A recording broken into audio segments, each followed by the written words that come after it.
good evening or good night because it's 2 o'clock in the morning.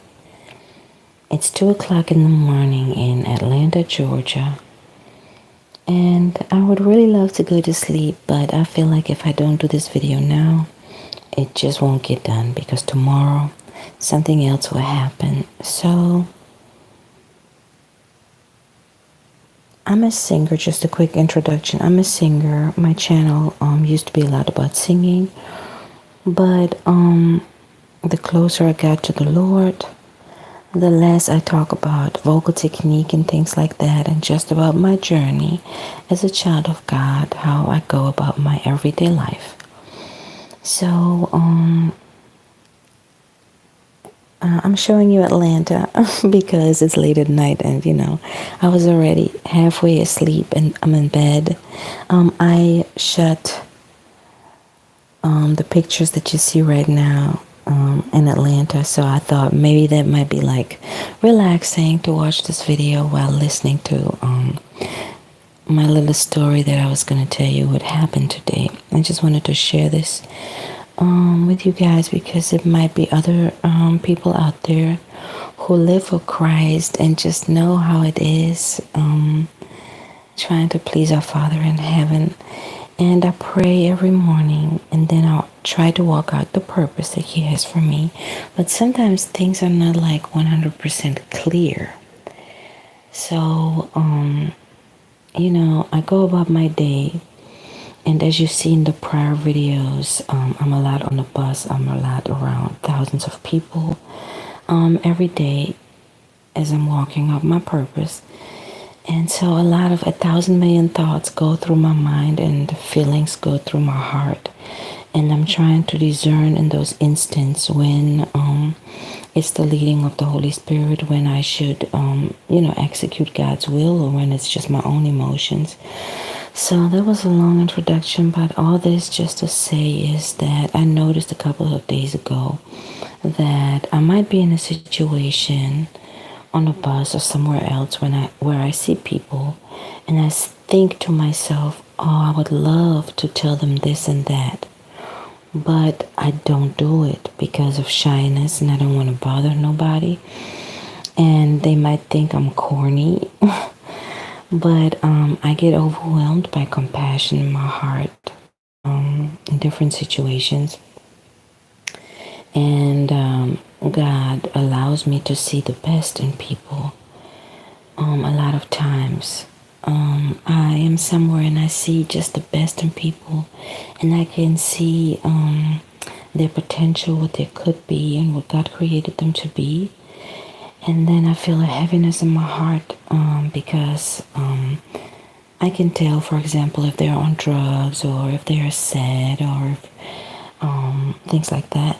And I would just want to get up and tell them what I see in them. And I believe the good things I see in them, it's really just God, me seeing them through God's eyes.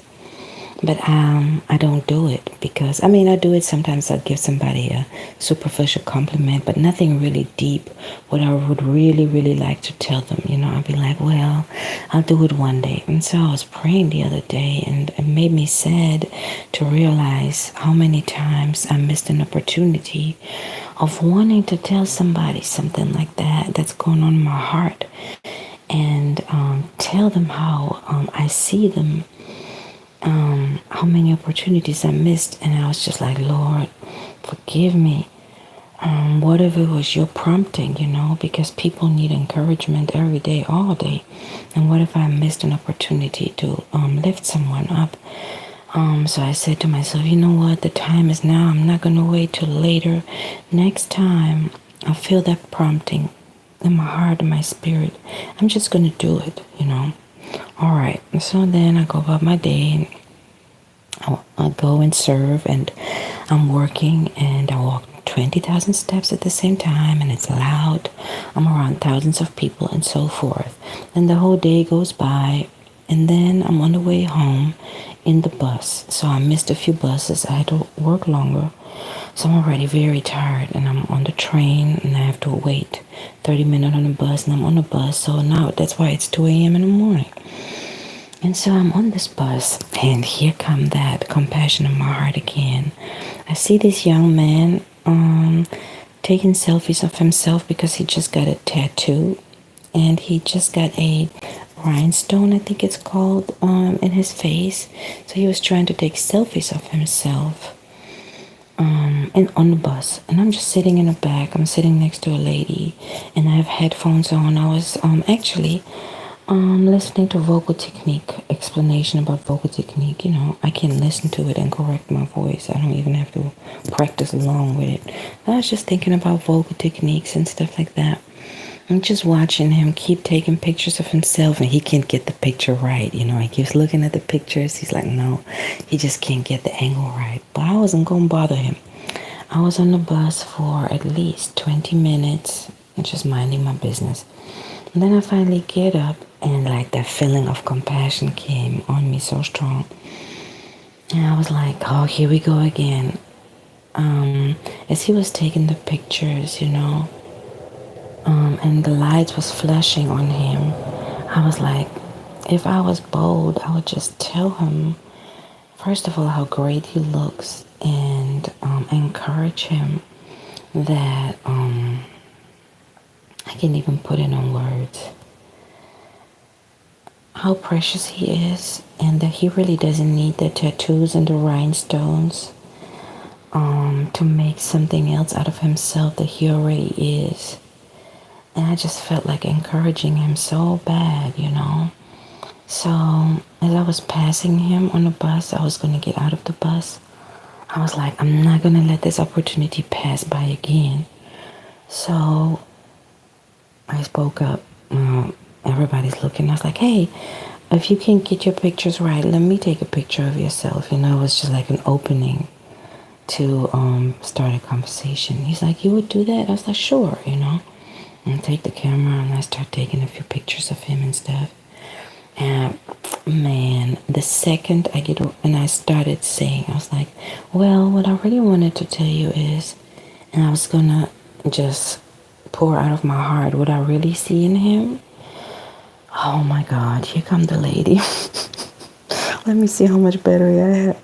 All right, here come the lady and pushes me. Like right in the moment where I was gonna tell him, what I see in him, the greatness I see in him. Here come the lady and pushes me. Take your hands off of my man. I'm like, you must be kidding me. Where is she coming from?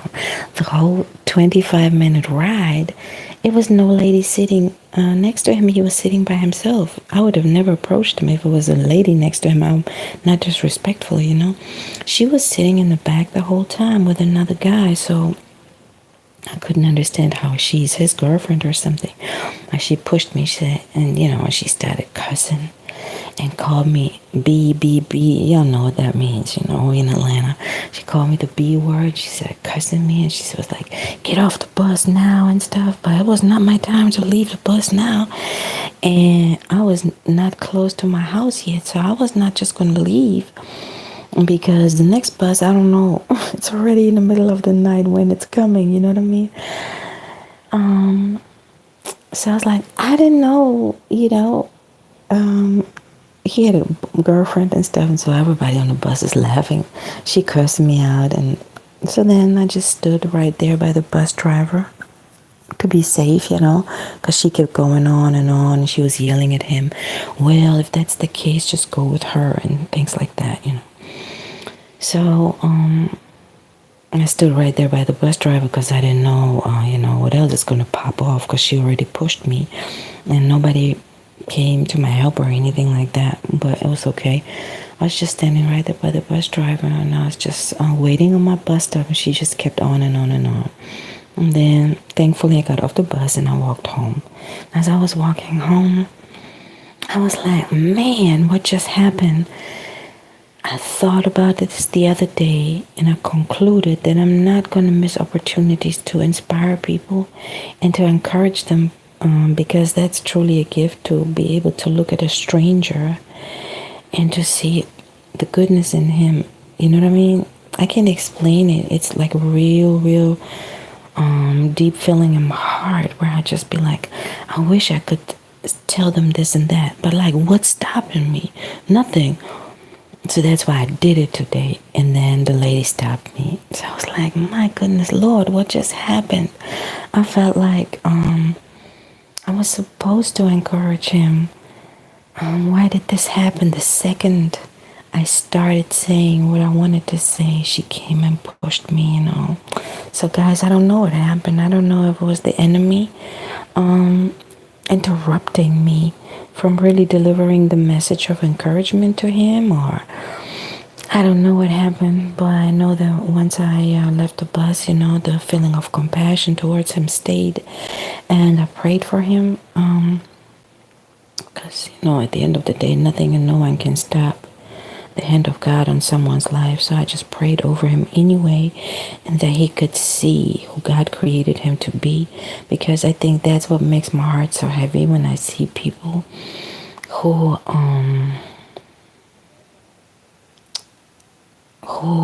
are so much, they look to me physically like a hero. They could be a hero, they could be so much, and I see them in a state of, my goodness, just like yeah, they might be on drugs or might be sad, just like not even half of their potential, just like I wish I had the right words.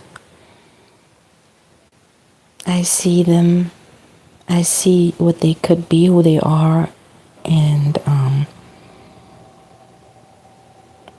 yeah, they're not that at this particular point, So I believe my words could lift them. But yeah, a lot of times I see people on the bus, I say to myself, my goodness, they look strong. They look like a hero. They could do this, they could do that. And I'm telling you guys, I just wish I could tell them, but I went ahead and approached him today, and I was going to tell him, but the lady interrupted me and pushed me. She got really aggressive with me. So like I said, I don't know if there was the enemy interrupting the situation, but my prayers went forth for this man anyway. And so I just wanted to share this with you. That's my life, living for Christ, being overcome by the compassion and the love of Christ.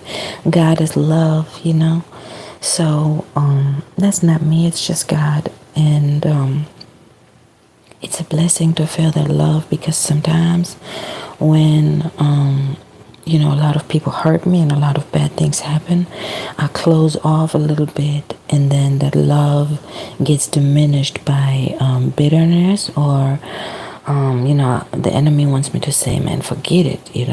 I tried it, but the people are just mean. The lady tried to beat me up. I tried to do a good thing, but that's just the enemy. I might get thrown off for a hot second, but I just can't stay there.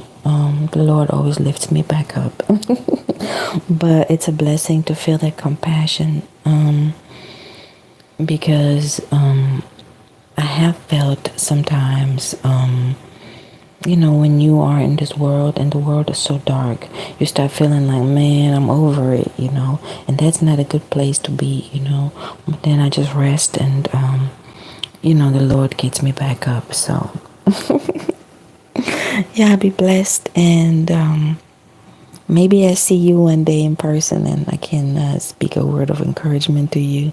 Because lastly, when I get overwhelmed sometimes by the darkness of this world, and then, bad things would happen to me. Like one time I was in so much pain, I could not move at all. I was just sitting outside, and I was physically I hurt myself, and I could not walk or anything like that. It was about 2 years ago.